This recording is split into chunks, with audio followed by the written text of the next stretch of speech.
Continuing on, capital is purely a positive phenomenon. The model of integrity introduced in this paper makes clear just how widespread out of integrity behavior actually is and the enormity of the cost of out of integrity behavior. The model also makes clear that given the way integrity is currently understood, our out of integrity behavior does not occur for us as such. And as a result, we ascribe the cause of the damage of the out of integrity behavior to something other than our out of integrity behavior. But the recognition of it, the foregoing, is only a beginning for persons, groups, and organizations to have access to acting with integrity from within our new model of integrity. When it is fully understood, integrity occurs for people, is understood by people, shows up for people, such that one, out of integrity behavior actually shows up for people as out of integrity behavior, but most importantly, the damaging consequences of that behavior, whether immediate or long term, show up in a present time right along with the out of integrity behavior. And three, the damaging consequences show up as being caused by the out of integrity behavior. This shift is in the showing up profoundly alters the way out of integrity behavior occurs or shows up for people. As we have said, people with normal brains act in what appear to them to be in their self-interest, but in their self-interest, given the way in which what they are dealing with occurs or shows up for them. Our purposes here has been to show that including out of integrity is purely a positive phenomenon, and as such, an important factor of production in the paradigm of financial economics, would allow financial economics scholars to develop the tools to effectively deal with the crisis of anomalies of the value destroying out of integrity behavior in the world of finance, or insert your industry here, if your industry is known for some out of integrity behavior, and ultimately to transform the culture of finance into one of out of integrity. What makes this addition to the current financial economics paradigm challenging for most professionals is that the proof of the paradigm is the testing of it in practice rather than in the priori theoretical proof of it. While the proposition that as integrity whole and complete decreases, workability decreases is mistakenly valid. The proposition that any diminishment, diminution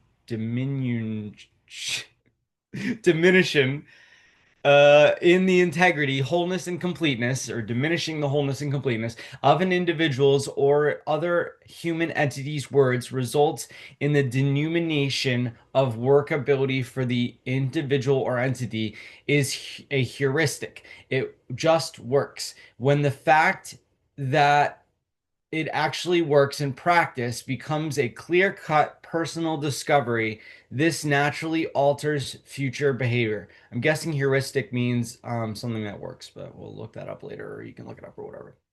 Appendix 1, a continuing series of scandals in finance. There has been a continuing stream of scandals in the financial sector in the last 10 years, and this was written in 2013 at the latest, I think maybe earlier.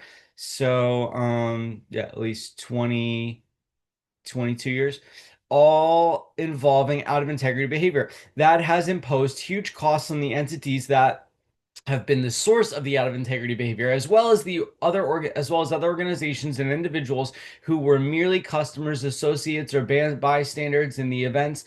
These continuing scandals have played a non-trivial role in the worldwide decline in business conditions, steep financial losses in the private sector, massive government bailouts, of the financial institutions and continuing high employment and or underemployment in many areas of the world. What follows is an inaccurate listing and brief description of some of the major recent scandals. The Goldman Sachs Abacus 2007 AC1 mortgage-backed securities. In 2007, Goldman Sachs created its Abacus 2007 AC1 $2 billion synthetic CDS credit default swap issue of a mortgage-backed securities product in which the actual mortgage securities incorporated in Abacus were selected by Paulson and Company, who intended to short the Abacus securities. The pitch book indicated the securities in a vehicle were selected by ACA Capital, which had contracted to manage the vehicle. Paulson and Company paid millions of dollars to Goldman to create the vehicle so Paulson could sell it short. See also section 5B, page 29 for a discussion of Goldman's actions in the Abacus deal in the context of Greg Smith's highly controversial New York Times op-ed letter of resignation. The majority of the mortgages in the deal defaulted within 6 months of its issue, leading to losses more than $1 billion to clients to whom Goldman knowingly sold the deal. On July 15, 2010, Goldman paid a then record $550 million to settle SEC charges uh, relate to the Abacus subprime mortgage CDS and acknowledged that Goldman should have revealed Paulson's role in selecting the securities in the deal. See Securities and Exchange Commission 2011 for details on the settlement. Importantly, Goldman's actions in the case violated seven of Goldman's 13 business principles as they are published on Goldman's website.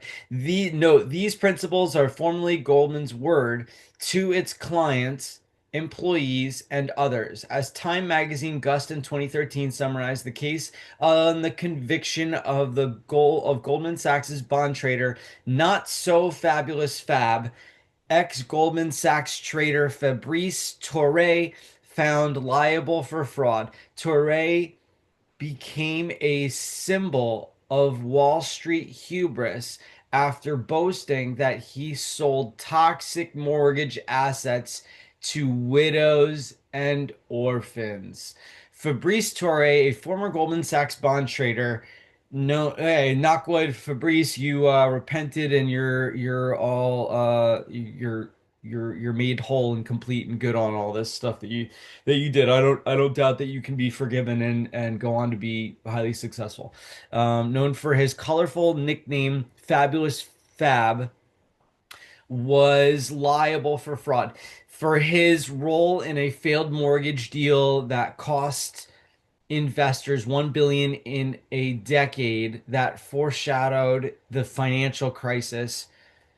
So two things to look up: heuristic and Fabrice Tourre. Failed financial crisis. The verdict represents the most high-profile court victory related to the subprime mortgage meltdown for Securities and Exchange Commission, which has faced criticism for failing to hold Wall Street bankers accountable for their role in creating complex financial products that helped plunge the US into the worst recession in decades. Touré found liable on 6 of 7 SEC fraud charges after a 9-member deliberated for 2 days at the conclusion of a civil trial in Manhattan federal court.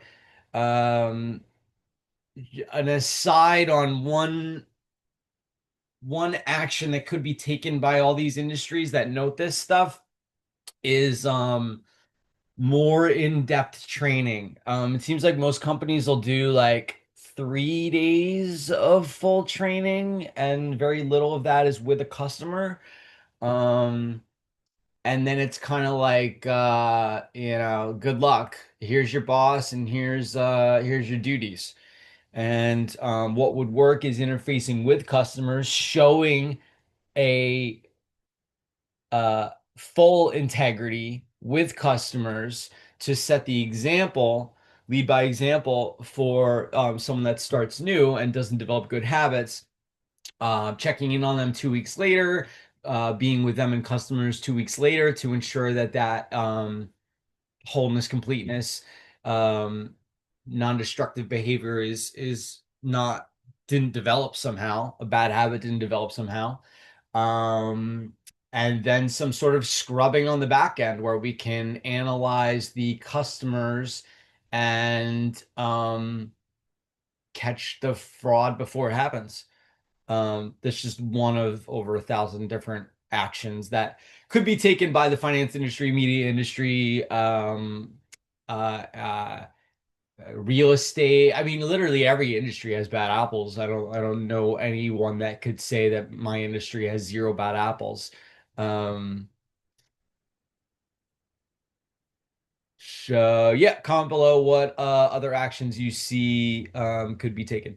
In the case of U.S. regulators portrayed that uh, the French-born Touré as a poster boy for Wall Street greed and bad behavior. Torres attorneys, meanwhile, insisted that their client was little more than innocent scapegoat. JP Morgan Chase and Co. This is a separate one. So the end of the Goldman story sued on mortgage-backed securities. The New York Attorney General filed suit in New York State court alleging widespread fraud in the packaging and sale of mortgage-backed securities that failed and generated 22.5 billions of losses to the investors in those securities issued by Bear Stearns and Company in 2006 and 7 before Bear Stearns nearly collapsed and was taken over by JP Morgan Chase. Um, what's up to one of my mentors, E, that used to work at Bear Stearns?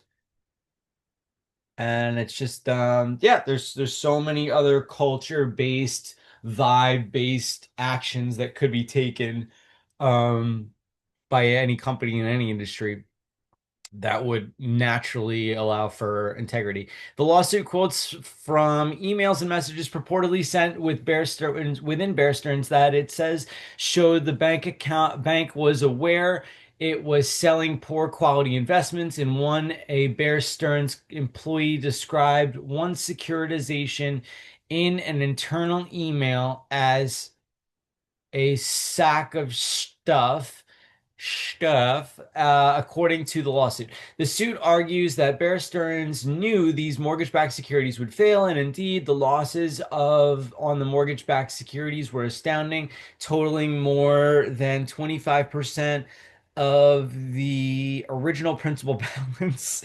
The suit asks that the company be made to pay damages caused directly or indirectly by the fraudulent and deceptive acts. This conflict is remarkably similar to the difficulties caused by Goldman Sachs in the structuring of the sale of Abacus mortgage-backed securities discussed directly